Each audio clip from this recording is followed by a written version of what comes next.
Namaste, guys. So, I wanted to clarify something. A few things. In the past, like when I've tried to explain that I am the ego here, okay? I am an infinite soul having an experience of being a human, right? This body and the mind, everything that I was given for this experience is the ego. The distortions that I took on in my childhood were from other people's egos, taking on other people's ideas, other people's purposes, other people's paths. So when I removed those distortions, when I clarified that, when I reestablished myself as a creation of the soul, that didn't destroy the ego.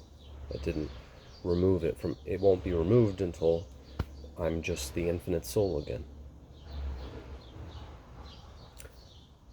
But when I say that what is causing the conflict within you, what is the voice in your head that is arguing against you or telling you to do something or telling you you're not enough, when I say that ego, that's not the actual ego, that's the distortions of the ego, that can cause a slight confusion, I think, in some people, and maybe it doesn't fully explain it in that. So when I say the distortions that you've taken on from other people, the distortions of your personality, of your ego that you've taken on, well, that's your energy, but for this whole time of your life, it thought it was you. You thought it was it. You thought you were it, and it thought it was you. So for that whole time, it has been living as if it was an actual thing. You have been giving it energy to do so by engaging with it every time it said, like, we need to go do this, we need to go do this. So if someone were to if someone were to point a gun at your head, would you have a reaction? If you were to fall off a cliff, would you be scared to die? So that instinctual fear is the same way that even if you describe, even if you as an ego understand that you have taken on these distortions and that you're not helping the situation, it doesn't mean that this fragment of ego will give up. This fragment of your ego will fight to stay alive. So maybe I didn't convey that, because when it sounds like, because the first way it's explained, the conventional way, where people are like, oh, we need to remove the ego, all this is ego, I need to get rid of all thoughts and ego. That leads you to be at war with the self, and to be at war with your individual expressive nature as an individual expressive soul of God. It invalidates your soul self. So there's one of my twin flames hairs is hanging off my glasses here somewhere. Yeah, I love it. So I say it the other way, like, these are distortions of your ego, because your ego is supposed to be here. It has a purpose to be here. It is doing something here. It's not a throwaway thing. You created it for a reason. And your soul self, your higher self, loves you and loves your ego. But the problem is that makes it seem like once you realize these are distortions, you can just drop them. That may not be the case, okay? This thing will fight to stay alive, and it will deceive you. That's why people characterize it as a war, because it doesn't want to just give up. Now, if you think about it, you are an infinite being that will never know death, that can never die. So there's absolutely no reason that you should ever have a thing called fear of death. Any fear of death that you have in you is, in fact, the ego's. It is not your soul self. So, see, each one of us is unique. Is it not evidence that our fingerprints are all different? That our irises are all different? That our toe prints are all different? We're not supposed to be the same thing.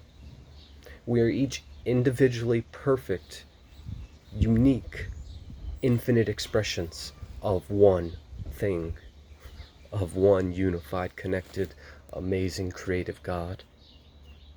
We are all unique aspects of that.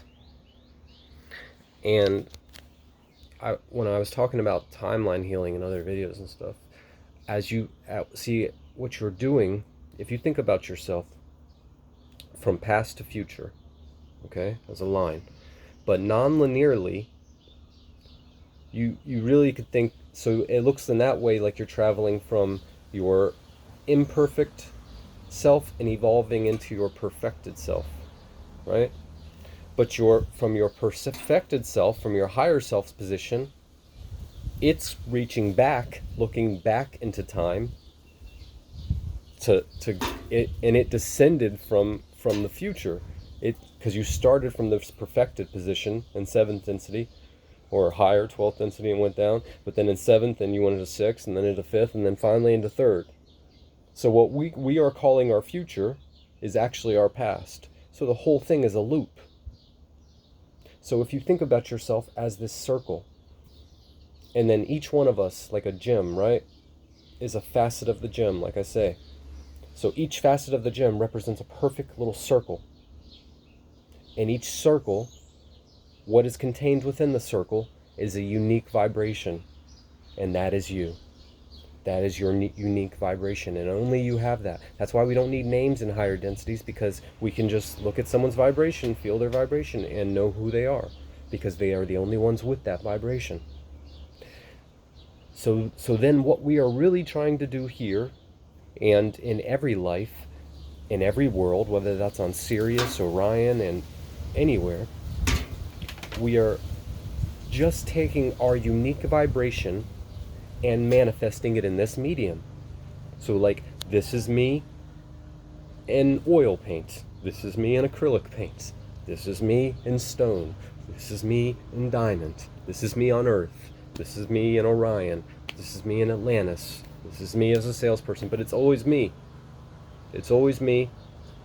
It always even looks like me. Just different versions of me. The lives that you have, the past life experiences that people have, where it doesn't look like them physically, because I would bet even your fingerprints are the same. But the ones that it doesn't look like you, those probably aren't your past lives. Those are probably members of your soul family or oversoul group who allowed you to reference their experiences and memories to augment your current reality, because in the higher densities, we are collectives. We are part of a collective. I can see the hair now. It's stuck in my mouth. Can you see it? This Christine's blue hair. Yeah.